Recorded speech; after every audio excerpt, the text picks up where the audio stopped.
जया बच्चन ने बेकसूर को दिया धक्का, कंगना ने लगाई लताड़। कंगना रनौत बोली, जया बच्चन मुर्गे जैसी है, सबसे बिगड़ैल और प्रिविलेज वाली औरत।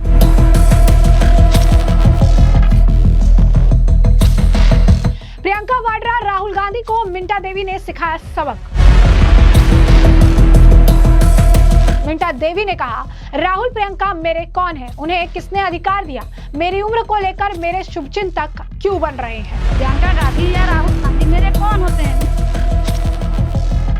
नमस्कार, मैं अंजलि मिश्रा, स्वागत है आप सभी का हमारे चैनल में। दिल्ली के कॉन्स्टिट्यूशन क्लब के बाहर समाजवादी पार्टी की सांसद और बॉलीवुड एक्ट्रेस जया बच्चन का एक वीडियो इंटरनेट पर जमकर सुर्खियां बिटोर रहा है। इस क्लिप में जया बच्चन एक फैन के साथ बहुत ही खराब बर्ताव करती दिख रही हैं। मामला उस वक्त का है जब एक व्यक्ति उनके साथ सेल्फी लेने की कोशिश कर रहा था, लेकिन बदले में उसे अपमान का सामना करना पड़ा। वीडियो में जया बच्चन समाजवादी पार्टी की टोपी पहने हुए नजर आ रही हैं। वीडियो में जया बच्चन किसी से बात कर रही होती हैं, तभी बगल में खड़ा एक फैन चुपचाप उनके साथ सेल्फी लेने की कोशिश कर रहा होता है। जैसे ही उसका हाथ हल्का सा जया बच्चन को टकराता है, वो गुस्से से तिलमिला उठती हैं। गुस्से में जया बच्चन उस फैन को जोर से धक्का देती हैं और तीखी नजरों से घूरती रहती हैं और ये कहती हैं कि व्हाट इज दिस। फैन तुरंत माफी मांगता है, लेकिन जया बच्चन बिना कोई जवाब दिए उसी तरह गुस्से में देखती रहती हैं। आपको बता दें कि इस घटना का वीडियो सामने आते ही सोशल मीडिया पर बहस छिड़ गई है। इस वायरल वीडियो पर बॉलीवुड की एक्ट्रेस और सांसद कंगना रनौत ने भी अपना रिएक्शन दिया है और सोशल मीडिया पर जया बच्चन पर निशाना साधा है। कंगना रनौत ने अपनी इंस्टा स्टोरी पर इस वीडियो को शेयर करते हुए लिखा, सबसे बिगड़ैल और प्रिविलेज वाली औरत। कंगना रनौत ने लिखा है, लोग सिर्फ इसीलिए उनके टैंट्रम्स और बकवास सहते हैं क्योंकि वो अमिताभ बच्चन जी की पत्नी है। उनकी समाजवादी टोपी मुर्गे की कंघी जैसी दिखती है और वो गुस्से में लड़ते हुए मुर्गे जैसी दिखती हैं। ऐसा अपमान, शर्म करो। अब कंगना रनौत का ये पोस्ट देखते ही देखते वायरल हो गया। जिस तरह उन्होंने जया बच्चन को खुलेआम लताड़ लगाई, वैसा करने की हिम्मत बॉलीवुड में बहुत कम ही लोग दिखा पाते हैं। अब जहां एक और जया बच्चन का वीडियो चर्चा में है, तो दूसरी ओर कंगना का तीखा बयान भी सोशल मीडिया पर लोगों का ध्यान खींच रहा है। इस मामले को लेकर जया बच्चन पर कई सारे लोग काफी बरसते भी नजर आए। आम लोगों की अगर पोस्ट की बात करें तो उन्होंने जया बच्चन को लताड़ लगाते हुए ये कहा कि महिला हमेशा ही ऐसे इरिटेटेड सी रहती है। आपको बता दें कि ये पहली बार नहीं है जब जया बच्चन का ऐसा बिहेवियर देखने के लिए मिला है। जया बच्चन अक्सर अपने फैंस पर जो उनके साथ सेल्फी लेने की कोशिश करते हैं या सेल्फी खींचते हैं, उस पर काफी ज्यादा भड़क जाती हैं और कई बार जो है उनका ऐसा ही अंदाज देखने के लिए मिला मीडिया के सामने, जो कि कई लोगों को रास नहीं आता है। वहीं अब दूसरी तरफ बात कर लेते हैं मिंटा देवी की, जो कि अचानक से चर्चा में आ गई क्योंकि कांग्रेस सांसद प्रियंका गांधी मिंटा देवी की तस्वीर लगी टी-शर्ट पहनकर दिल्ली में प्रदर्शन करते दिखी। इस दौरान कांग्रेस नेताओं ने मिंटा देवी को फर्जी वोटर करार देते हुए चुनाव आयोग द्वारा किए जा रहे विशेष गहन पुनरीक्षण प्रक्रिया पर ही हंगामा किया।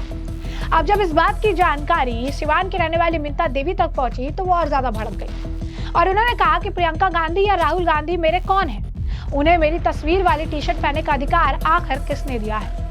मिंटा देवी से पूछने पर वो भड़कते हुए बोलती हैं कि मुझे इसके बारे में 2-4 दिन पहले पता चला। आखिर प्रियंका गांधी मेरी कौन है, प्रियंका गांधी या राहुल गांधी मेरे कौन है, उन्हें मेरी तस्वीर वाली टी-शर्ट पहनने का अधिकार किसने दिया। क्या कुछ और कह रही है मिंटा देवी, सुनिए। तो मेरे कौन होते हैं, प्रियंका गांधी या राहुल गांधी मेरे कौन होते हैं, उनको अधिकार किसने दिया कि मेरे नाम का टी-शर्ट, मेरे तस्वीर का फोटो लगा कर टी-शर्ट पहने, क्यों है, क्यों, कारण क्या है, वो कौन होते हैं, उनको अधिकार दिया है किसने। हाँ हाँ हाँ, क्यों बढ़ा गया है, कारण कौन बताया है, कौन बढ़ाने के लिए बोला है, कोई बताया होगा ना, बढ़ाया होगा ना। अब गड़बड़ी हुई है, हम नहीं किए हैं तो हमको क्या पता चलेगा कि गड़बड़ी हुई है ना, जो किया है उसको पता नहीं चल रहा है। हमको तो लग रहा है कि गड़बड़ी है, मगर गड़बड़ी जो किया है उसको क्या लग रहा है, नहीं गड़बड़ी है। उसको अगर नहीं लग रहा है तो वो समझे, वो उसका काम समझे, हम क्या जानते हैं। नहीं, मेरे पास किसी का फोन नहीं आया, नहीं। हाँ, 4 दिन हो गया। हम सरकार से यही मांग करते हैं कि जो भी काम हुआ है हम उसका जिम्मेवार नहीं, जो गलती किया है, चाहे जो भी ये सब कागज पत्र का, टी शर्ट का, तस्वीर का, नाम का जो भी चर्चा कर रहा है, उन लोगों से ही सवाल जवाब किया जाए, काहे कि मैं उसके बारे में कुछ नहीं जानती हूँ।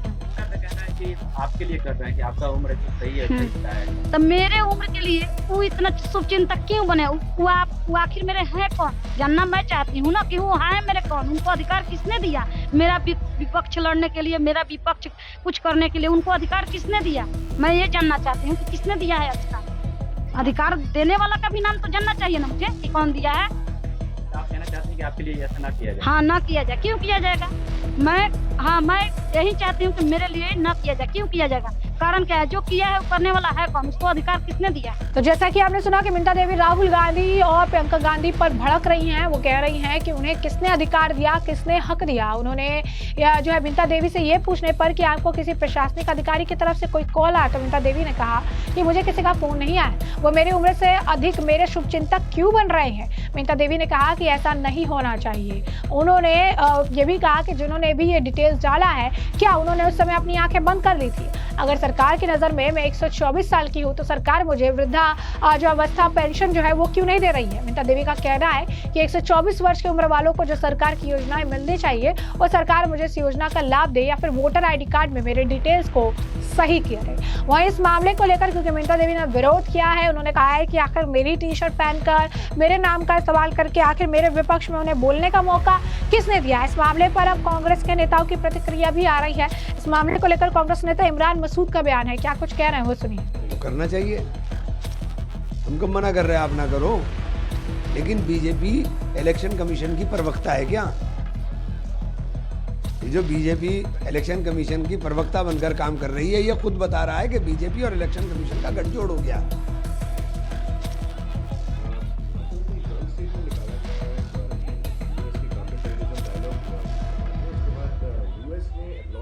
पाकिस्तान को सक्सेस जो है टेररिज्म के खिलाफ ये तो हमारी कमज़ोर विदेश नीति का परिणाम है, वरना यही यूएस 2004 के अंदर कहाँ था? जब यूपीए की सरकार थी तब ये पाकिस्तान को आतंकवाद की लिस्ट में डाल रहा था।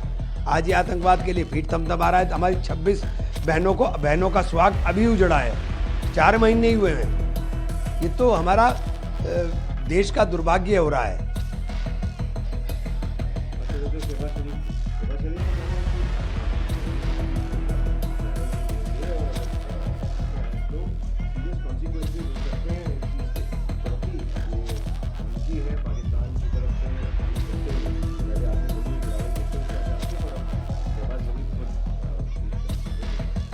धमकी कौन देता है?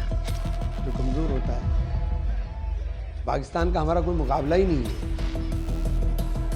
ये तो हमारी रणनीतिक भूल हो गई कि हमने जंग छेड़ी और बिना परिणाम के वापस कर दी। अगर इस जंग को पीओके पर कब्जा लेकर के बंद किया होता तो ना जनरल आसिम मुनीर की औकात थी, ना शहबाज शरीफ की औकात थी, ना किसी और की औकात थी। लेकिन हमारा बटन दब गया अमेरिका से, और अब आप अमेरिका के बटन के अंदर कब तक देश को नचाओगे? देश देख रहा है। आप अमेरिका के सामने इतने घुटने टेके हुए हो कि हर चीज़ को हमारा बाप नहीं है अमेरिका, कि आप हर चीज़ के लिए अमेरिका देखते हो।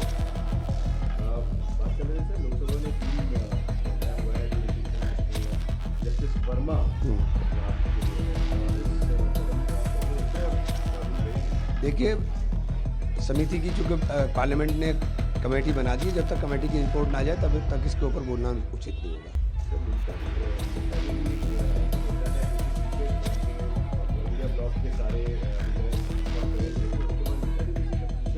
तो मिंटा देवी क्या जवाब देगी बेचारी? उससे कि वो क्या जवाब देगी? मेरे पास प्रूफ है, उसका 124 साल उम्र है, कोई क्या जवाब देगी? उसकी गलती है मिंटा देवी की। क्या मिंटा देवी का इसमें कोई लेना नहीं देना नहीं, उसकी गलती है। उसको कल को जब वो पोलिंग स्टेशन पे जाएगी 124 साल की दिखाई नहीं देगी, उसे वोट डालने से रोक देंगे। यही तो हम बात कर रहे हैं। तो मिंटा देवी क्या कहती कि बेचारी? तो जैसा कि आपने सुना, इमरान मसूद कह रही हैं कि मिंता देवी को क्या पता है, आप उनके पास क्यों गए हैं, वो क्या करेंगी, उनको थोड़ी पता है इनके बारे में क्या जानकारियां हैं, क्या चीजें हैं। आप उनसे पूछेंगे तो उनका क्या जवाब आएगा। वह इस मामले को लेकर कांग्रेस नेता उदित राज का भी बयान है, क्या कुछ कहना है उदित राज का सुनिए। बात मिंता देवी की नहीं है, बात तो सच्चाई दिखाने की बात है। कौन सा मिंता देवी से क्या लेना देना इसमें? एक एग्जाम्पल है, और स्टेट गवर्नमेंट वहाँ पर बीजेपी की है तो प्रेशराइज कर सकते हैं। बात है कि क्या हो सकता है चुनाव आयोग में। हमें मिंता देवी से मतलब नहीं है। मिंता देवी 124 वर्ष की उम्र है और वोटर लिस्ट में शामिल हुई है। ये क्या सच्चाई है कि नहीं सच्चाई है, बात वहाँ तक हमें जाना। तो जैसे कि आपने उदित राज का बयान सुना, उन्होंने कहा कि मिंता देवी का नाम या फिर चीजें इस तरीके से इस्तेमाल नहीं किया जा रहा है। वो तो चुनाव आयोग की हमें डिटेल से पता चला कि इसमें गड़बड़ी है, इसीलिए उसे इस्तेमाल किया जा रहा है और ये लोकतंत्र को बचाने की प्रक्रिया है या किसी स्पेसिफिक पर्सन के लिए हम नहीं कर रहे हैं। वही इस मामले को लेकर कांग्रेस के नेता राकेश सिन्हा का भी बयान है। क्या कुछ कह रही है राकेश सिन्हा, सुनिए। तो मिल रहा होगा, चेहरा किसी से भी किसी का मिल सकता है और यह संविधान बचाने की लड़ाई है, यह देश बचाने की लड़ाई है और हमें लगता है कि संविधान बचाने की लड़ाई, देश बचाने की लड़ाई में सबको मिलकर के आगे आना होगा। तभी संविधान हमारा बचेगा, तभी देश का लोकतंत्र हमारा बचेगा। और जो इस लड़ाई में सम्मिलित नहीं है, आप समझ सकते हैं कि वह वोट चोरों के साथ है। तो ये फैसला करना होगा कि अब किसके साथ है, वोट चोरों के साथ है या लोकतंत्र और संविधान के साथ। तो जैसा कि आपने सुना, उन्होंने तो साफ तौर पर यह कह दिया है कि जो लोग भी अगर ऐसा विरोध कर रहे हैं, क्योंकि ये लोकतंत्र की लड़ाई है, उन्होंने नाम नहीं लिया, सवाल मिंता देवी पर ही था, लेकिन वो साफ तौर पर कहते नजर आए कि लोकतंत्र की लड़ाई है और जो भी इस लड़ाई में शामिल नहीं है वो तो वोट चोरों के साथ है। तो ऐसे में हमने आपको जो पूरा मामला है विस्तार से बताया है, तमाम आपने बयान सुने हैं, आपने जया बच्चन का रिएक्शन भी देखा है और ऐसे में अभी इस पूरे मामले पर अब आपकी भी जो राय हो कमेंट सेक्शन में कमेंट करके जरूर से जरूर साझा करिएगा। धन्यवाद।